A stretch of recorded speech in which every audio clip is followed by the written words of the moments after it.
ధరణి పేరుతో వేల ఎకరాలు దోచుకున్నారన్నారు ముఖ్యమంత్రి రేవంత్ రెడ్డి. భూభారతితో యజమాని హక్కులను రక్షిస్తామని చెప్పారు.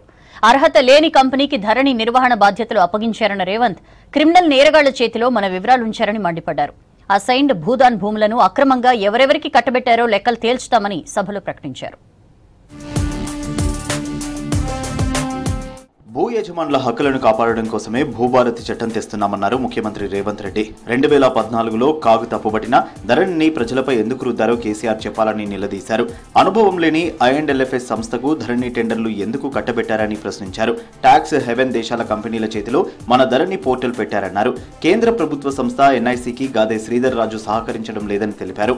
గాదే శ్రీధర్ రాజు ద్వారా విదేశాలకు సమాచారాన్ని పంపించారన్న సీఎం వాళ్ళు ఒక్క క్లిక్ కొడితే సమాచారం మొత్తం నాశనమైపోతుందని చెప్పారు. అందుకే ఇన్ని రోజులు విచారణపై వెనుకడుగు వేశామన్నారు రేవంత్.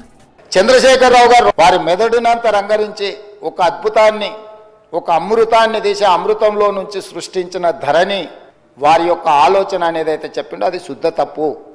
2010 సంవత్సరంలోనే I&LFS కంపెనీ ఈ విధానాన్ని ఒరిస్సా ప్రభుత్వానికి చేరవేస్తే ఒరిస్సా ప్రభుత్వం వాళ్ళ కాంట్రాక్ట్ ఇస్తే 4 సంవత్సరాలు నిర్వహించిన తర్వాత క్యాగ్ నివేదిక 100% తప్పు పట్టింది. ఈ లోపభూయిష్టమైన ఏమాత్రం ప్రజలకు ఉపయోగపడని ఈ సాంకేతిక నైపుణ్యాన్ని ఎందుకు తెలంగాణ రాష్ట్ర ప్రజల నెత్తి మీద చంద్రశేఖరరావు గారు రుద్దినరో ఇప్పుడు మనం ఆలోచన చేయాలి. ధరణి అక్రమాలు అన్ని ఇన్ని కావన్నారు రేవంత్ రెడ్డి. అర్ధరాత్రి రిజిస్ట్రేషన్లు జరిగేవని, ఎవరి కోసం అర్ధరాత్రి రిజిస్ట్రేషన్ కార్యాలయాలు పనిచేశాయని సభలో ప్రశ్నించారు. కేంద్ర మంత్రి కిషన్ రెడ్డి సొంత గ్రామం కందుకూరు మండలం తిమ్మాపూర్లో భూదాన్ భూములను ప్రైవేటు వ్యక్తులకు అప్పనంగా కట్టబెట్టారని చెప్పారు. దీనిపై కేంద్ర మంత్రి కిషన్ రెడ్డి ఫిర్యాదు చేసినా పట్టించుకోలేదన్నారు రేవంత్ రెడ్డి. అసైన్డ్ ల్యాండ్స్ అక్రమంగా ఎవరెవరికి కట్టబెట్టారనే దానిపై సమగ్ర విచారణ చేస్తామన్నారు సీఎం. వీళ్ళు ఎన్ని రకాల అధ్యక్ష రిజిస్ట్రేషన్స్ అనేటివి డే టైంలో జరుగుతాయి అధ్యక్ష. మనం స్లాట్ బుక్ చేసుకుంటాం. రాత్రి 9 గంటల నుంచి ఉదయం 6 గంటల వరకు కూడా రిజిస్ట్రేషన్లు జరిగిన డాక్యుమెంట్లు ఉన్నాయి అధ్యక్ష. అర్ధరాత్రి పూట ఏ ప్రభుత్వ అధికారి డాక్యుమెంట్లు రిజిస్ట్రేషన్ చేసిండు, ఏ చట్టం ప్రకారం అర్ధరాత్రి పూట డాక్యుమెంట్లు ఎగ్జిక్యూట్ అయినాయో ఇవాళ మనం విచారణ చేయాల్సిన అవసరం లేదా అధ్యక్ష?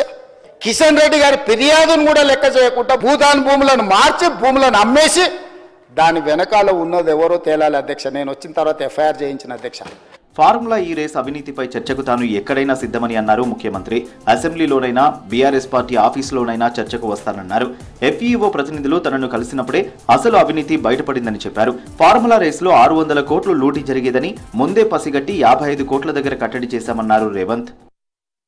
ఈ FEO సంస్థకు సంబంధించిన ప్రతినిధి ఈ కార్ రేస్లకు సంబంధించి చర్చించాలంటే నేను అపాయింట్మెంట్ ఇవ్వకుంటే ఎందుకుంటా అధ్యక్ష? ఆ సంస్థకు సంబంధించిన ప్రతినిధి నన్ను కలిసి నాకు వాళ్ళు జరిగిన లోపాయకారి ఒప్పందాల గురించి చెప్పి దీన్ని నువ్వు సహకరించాలని అడిగినప్పుడు శాఖ నుంచి సమాచారాన్ని తెప్పించుకొని కొద్దిమంది తోసుకుంటే కుదరదు అని చెప్పి 55 కోట్లు నేను పట్టుకున్నా కాబట్టి 500 కోట్లు మిగిలిపోయినాయి అధ్యక్ష. లేకపోతే నేను జర్ర ఆయన వచ్చింది కదా చెప్పిన కదా అధ్యక్ష, జర్ర అని అయిపోతుందని. నేను జర్ర అంటే 600 పోతుండే అధ్యక్ష. 55 కోట్లు చిన్న అమౌంట్ అధ్యక్ష ప్రజలది. ORR టెండర్లపై విచారణను కోరింది వాళ్ళేనని, ఇప్పుడు టెండర్లు రద్దు చేయమంటుంది వాళ్ళేనన్నారు రేవంత్. టెండర్లు ఎలా క్యాన్సిల్ చేస్తామని ప్రశ్నించారు. తప్పు జరిగిందని నిరూపించకుండా ఎలా రద్దు చేస్తామన్నారు. ధరణిపై చర్చ జరిగితే BRS బాగోతం బయటపడుతుందనే భయంతో వాకౌట్ చేశారన్నారు. హరీష్ రావు సభలో చొక్కా చించుకుని అరవకపోతే ఇంటికెళ్లిన తర్వాత కొరడా దెబ్బలుంటాయని చెప్పారు. ప్రజల కోసం హరీష్ కొన్నిసార్లు కొరడా దెబ్బలు తినాల్సి ఉంటుందన్నారు రేవంత్. ఔటర్ రింగ్ రోడ్ విషయంలో నువ్వు క్యాన్సిల్ చేసేయి, ఈయననే కాదు వెనకాల నుంచి మైక్లో లేడు ఆయన కూడా అన్నాడు. క్యాన్సిల్ చేయాలంటే ఎట్లా చేయాలి అధ్యక్ష? విచారణ చేయకుంటే unilateral cancellation, one side cancellation జరుగుద్ది అధ్యక్ష. ఏదైనా రద్దు చేయాలంటే విచారణ జరగాలి, విచారణలో తప్పు జరిగిందని నిరూపించాలి. తప్పు జరిగిందని నిరూపించిన తర్వాతనే చట్ట ప్రకారము రద్దు చేయడానికి అవకాశం ఉంటుంది. అడిగింది వాళ్ళే, డిమాండ్ చేసింది వాళ్ళే. నేను లేచి నించొని ప్రకటించిన తర్వాత మళ్ళీ హరీష్ రావు గారు అభినందించండు, మేము స్వాగతిస్తున్నాం మీ విచారణని. ఇవ్వాలంటే నా మీద కక్షతోని విచారణకు ఆదేశించిండని. నువ్వు అడిగితేనే కావాలని నువ్వు తారక రామారావు గారిని ఇరికించినావు అని మీ కుటుంబంలో పంచాయతీ ఉండొచ్చు అధ్యక్ష. సహజంగా కుటుంబం అనే తర్వాత చిన్న సమస్యలు ఉంటాయి అధ్యక్ష, మీకు తెలియదా? భూభారతి చట్టం సామాన్యులకు ఎంతో ఉపయోగంగా ఉంటుందని ప్రకటించింది ప్రభుత్వం. ఈ చట్టంలో ప్రతిపక్షాల సూచనలు కూడా పరిగణలోకి తీసుకుని నిబంధనలు రూపొందిస్తామని ప్రకటించింది.